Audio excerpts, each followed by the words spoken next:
नमस्कार दोस्तों, धर्म रहस्य चैनल में आप सभी का एक बार फिर से स्वागत है। सुंदरवन की आदमखोर सुंदरियां भाग 6 में आज इस कथा को आगे बढ़ाते हैं। जब छोटी कन्या ने अपनी बड़ी बहन को इस प्रकार से मृत्यु तक पहुंचते हुए देखा तो उसका क्रोध जागृत हो गया। वह गुस्से से कहने लगी, इसे किसने मारा है? राजकुमार, मुझे तुरंत बताओ, आखिर मेरी बहन का हत्यारा कौन है? मैं किसी भी कीमत पर उसे मार कर अपना बदला लूंगी।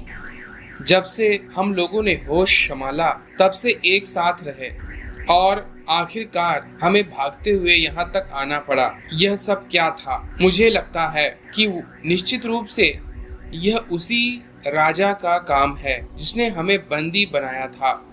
उसका महल यहाँ से कुछ ही दूरी पर है। मैं वहाँ जाकर उन सब को समाप्त कर दूंगी। तब राजकुमार ने कहा, इस प्रकार वहाँ जाना ठीक नहीं है और हो सकता है तुम गलत सोच रही हो। राजा का इस हत्या में कहीं तक कोई हाथ ना हो। मैं तो उस राजा को जानता हूँ, उसके राज्य में भी गया था। अब उसका कब्जा इस राज्य पर भी है और इसी राज्य में वह रहने लगा है, लेकिन मैंने कभी उसे ऐसे कर्म करते नहीं देखा।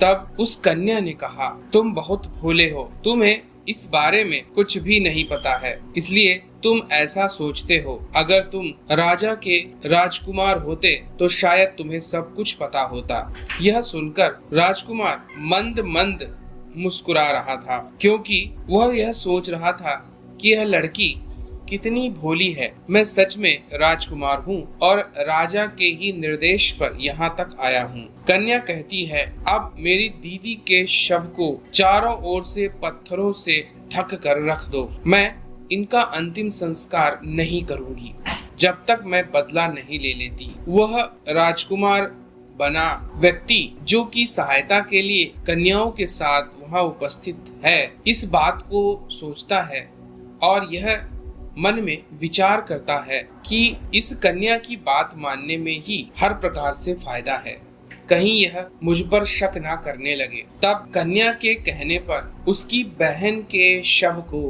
पत्थरों से चारों ओर से ढककर रख दिया जाता है। अब कन्या रात्रि के समय राज्य पर आक्रमण करने निकल पड़ती है। राजकुमार उसके पीछे पीछे जाता है और दूसरे रास्ते से राजा को इसकी खबर दे देता है। तब तक कन्या उस राज्य में प्रवेश कर चुकी थी और उसने सैनिकों को मारना शुरू कर दिया था, बड़ी भारी मात्रा में। तब तक उसने सैनिकों को मार दिया कि जैसे ही वह राजा के सामने पहुंची, अचानक से वह बेहोश होकर गिर पड़ी। ऐसा राजा की वजह से हुआ था क्योंकि राजा को उसके ही बेटे उस राजकुमार ने सारी खबर दे दी थी, जिसकी वजह से तंत्र प्रयोग के कारण और समय समाप्त होने पर कन्या बेहोश हो गई। कन्या को पकड़कर जेल में बंद कर दिया गया और राजकुमार ने जेल में ही उसके साथ रुकने का निर्णय लिया। जब कन्या को होश आता है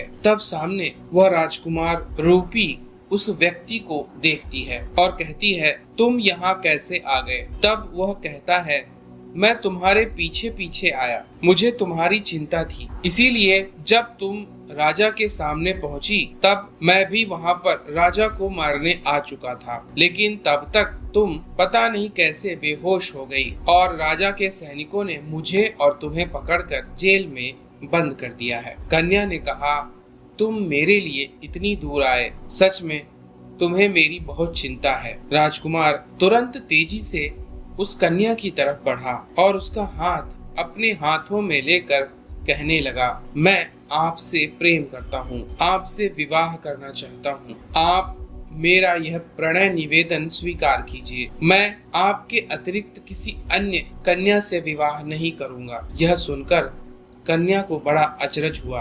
उसने कहा, मैं भी आपको पसंद करती हूँ, लेकिन जीवन का उद्देश्य कुछ अलग है। मैं नहीं चाहती मेरे कारण आपको कोई समस्या हो, इसलिए आप मुझसे दूर रहें। पर वह राजकुमार कहता है कि मैं आपसे सच्चा प्रेम करता हूँ। आप अगर समय लेना चाहती हैं तो अवश्य लीजिए, किंतु मुझसे ही आपको विवाह करना है। मेरा प्रेम सच्चा है। तब वह कन्या कहती है, ठीक है, लेकिन जब तक मेरा उद्देश्य पूर्ण नहीं होता तब तक हम विवाह नहीं करेंगे और न ही एक दूसरे से किसी भी प्रकार से नजदीकी रखेंगे। यह सुनकर राजकुमार मन ही मन गुस्सा हो जाता है, लेकिन वह बनावटी रूप बनाकर कहता है, तुमसे सच में विवाह करने की इच्छा और भी ज्यादा प्रबल हो गई है। तुम्हारे जैसी पवित्र कन्या नहीं मिलने वाली।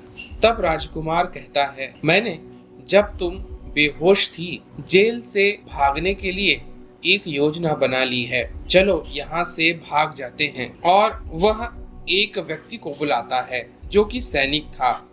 उससे कहता है, द्वार खोल दो। तब कन्या अचरज से पूछती है, क्या यह सैनिक तुम्हें जानता है? तब वह व्यक्ति कहता है, हाँ, यह मेरे दूर का रिश्तेदार है। अब हमें यहाँ से भाग जाना चाहिए। और चुपचाप वहाँ से वह महल के बाहर निकल आते हैं कि तभी राजकुमार कहता है, मुझे इस सैनिक के घर जाना होगा। तब तक तुम यहाँ से जाओ, अपने आप को सुरक्षित रख के तपस्या करो। वह कन्या भी कहती है, तुम्हारा यह कहना सही है। मेरे साथ रहने पर तुम्हारे ऊपर बहुत सारी परेशानियां आ सकती हैं। और कन्या वहां से चली जाती है। इधर राजा राजकुमार दोनों गोपनीय वार्तालाप करते हैं। राजा राजकुमार को कहता है, किसी भी प्रकार से इसकी साधना को पूर्ण करवाओ। जब इसकी साधना पूर्ण हो जाएगी तब निश्चित रूप से तुम इसके पति बनकर इसकी सारी सिद्धियां प्राप्त कर सकते हो। और एक गोपनीय विधि से इसकी सिद्धि तुम्हारे शरीर के अंदर व्याप्त हो जाएगी। इसका प्रबंध मैंने कुछ तांत्रिकों के माध्यम से कर दिया है। तांत्रिकों के कहने पर ही मैंने उस बड़ी कन्या को मारने के लिए तुम्हें कहा था, क्योंकि वह सिद्धि नहीं प्राप्त कर पाती। सैनिकों का कहना था कि उसने तुमसे शारीरिक रूप से संबंध बना लिए हैं। इस कारण जिस सिद्धि को वह प्राप्त करना चाहती है उसे प्राप्त नहीं कर पाती। ऐसे में उसके जीवन का कोई मूल्य नहीं। तभी मैंने तुम्हें उसे मारने के लिए कहा था। तब राजकुमार कहता है, मैं भी उससे प्रेम करने लगा था। हम दोनों के बीच नजदीकियां बढ़ गई थी। अच्छा हुआ कि आपने मुझे सही समय पर इसके लिए इंगित कर दिया और मैंने उसे मार दिया। अब मेरे सामने केवल यही कन्या है। इससे मैं आसानी से सब कुछ प्राप्त कर पाऊंगा। इसके पास भी शक्तिशाली सिद्धि है और यह अपनी बहन की तरह अपना ब्रह्मचर्य भी तोड़ने नहीं वाली, क्योंकि मैंने जब इसके सामने प्रस्ताव रखा तो इसने अस्वीकार कर दिया। इधर यह कन्या दूसरी जगह जाकर तपस्या करने लगती है, वह भी उस राजकुमार को बिना बताए, क्योंकि इसका ऐसा सोचना था कि अगर राजकुमार रूपी वह व्यक्ति उसके साथ रहा तो राजा को पता चल जाएगा और राजा इस व्यक्ति को जरूर मरवा देगा। इसी कारण से इस व्यक्ति को भी पता न चले कि मैं कहाँ साधना करने गई हूँ। इस प्रकार से वह छोटी कन्या वहाँ से पर्वत शिखर में एक गोपनीय गुफा के अंदर जाकर श्वेता रति भैरवी की साधना करने लगी। इस प्रकार कई दिन बीत गए। राजा उस राजकुमार को बुलाता है और कहता है कि उस कन्या के विषय में बताओ। तो राजकुमार कहता है, उस दिन जब मैं आपसे वार्तालाप करने के लिए वापस आया था तभी से वह कन्या गायब है। पता नहीं वह कहाँ चली गई है। तब राजा ने कहा, वह जरूर तपस्या करने गई होगी और तुमसे दूरी उसने इसीलिए बनाई है ताकि तुम्हारे ऊपर कोई संकट न आए, कहीं मैं तुमसे कोई बदला न ले लूं, क्योंकि वह यह बात नहीं जानती है कि तुम तो मेरे ही पुत्र हो। तब राजा ने कहा, ठीक है, मैं सैनिकों को भेज देता हूँ और इस पर्वतीय क्षेत्र में सभी जगह पता लगाने की कोशिश की जाए कि आखिर वह कन्या कहाँ तपस्या कर रही होगी। तब उस राजकुमार ने कहा, अगर आप सैनिकों के रूप में उस कन्या का पता लगाने के लिए सेना को भेजेंगे तो वह ऐसी जगह छिप जाएगी कि आप पता भी नहीं लगा सकते हैं। राजा ने कहा, यह बात तो तुमने सत्य कही। अब किस प्रकार से हम लोग उस कन्या का पता लगा सकते हैं? तब राजकुमार ने कहा, जितना मैं उस कन्या को जानता हूँ। आप साधु के वेश में अपनी पूरी सेना की एक टुकड़ी को चारों तरफ भेजिए और जब वह उसे देख लें तो भी उस पर हमला ना करें, चुपचाप वापस आकर हमें बता दें कि वह कहाँ पर बैठकर तपस्या कर रही है। राजा को राजकुमार का यह प्रस्ताव पूरी तरह पसंद आया और वह तैयार हो गए इस बात के लिए। सैनिकों की एक पूरी टुकड़ी को साधुओं के वेश में चारों तरफ भेज दिया गया।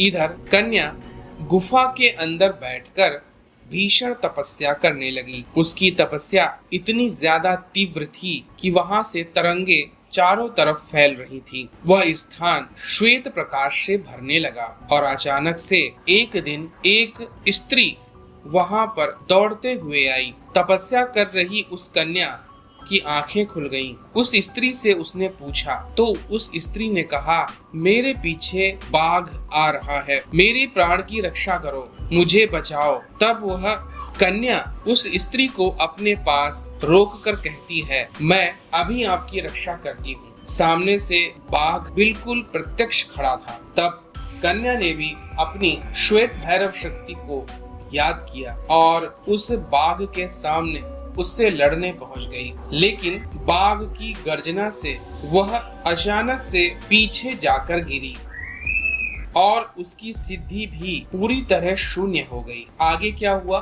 जानेंगे हम लोग अगले भाग में। अगर ये जानकारी और कहानी आपको पसंद आ रही है तो लाइक करें, शेयर करें, सब्सक्राइब करें। आप सभी का दिन मंगलमय हो।